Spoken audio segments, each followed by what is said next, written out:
Hi, I'm Craig, parentheses, and this is Mental Floss Video. Today I'm going to answer Emily's big question, where did emojis come from? Let's get started.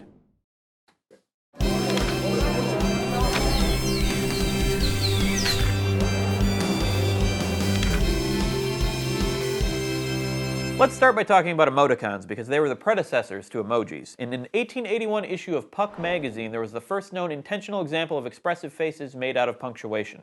There were a few times these popped up in print before then, but we don't know for sure if they were on purpose or typos. Like in the Bible, when God said, "Let there be light," winky face. That might have just been like a little smudge on the page. We don't know for sure. They've maintained a presence in text since then, and they were incorporated into computer lingo as early as 1982. By the 2000s, they were pretty ubiquitous. Emojis are a little different because they're not made out of punctuation or symbols you can type. They're little images that have been designed by someone.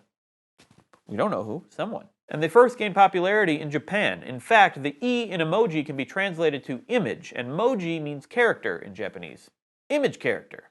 Boom! A man named Shigetaka Kurita gets credit for inventing emojis. He worked for the company Docomo in the 1990s and was part of a team developing a mobile internet platform known as iMode. The company already had success with adding a heart symbol to the keyboard of its pagers, so developing a set of emojis for iMode was the next logical step. Initially, Docomo hoped to outsource the creation of emojis to another larger company like Panasonic or Fujitsu, but they eventually decided to do the designs themselves. So Kurita and his team designed 176 12x12 pixel emojis. They used other Japanese art forms like manga for inspiration, and these emojis got loaded into iMode and future Docomo phones. That's right, I say manga because I'm really into manga. By 2000, 6.5 million people used iMode, and emojis grew in popularity. One of the reasons Kurita thinks the trend took off is because Japanese people were adapting slowly to technology when it came to language and communication. He claims that they're accustomed to writing long letters, so it was helpful to have little symbols that could help convey emotions. Emojis made people less wordy, which is something I struggle with. I tend to talk a little bit too much. I should probably use emojis more often because it would just be helpful, because I would probably say a lot less words and stuff. More companies started developing their own sets of emojis. This meant that if you had a different cell phone provider than one of your friends, it wasn't guaranteed that they'd receive the emojis in your texts.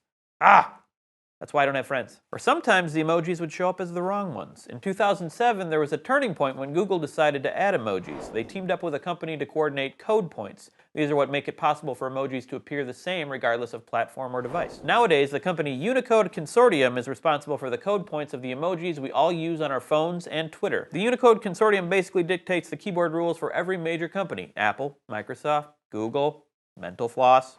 Thanks for watching Mental Floss Video, which is made with the help of all of these emotional icons. If you have a big question of your own that you'd like answered, leave it below in the comments. See you next time.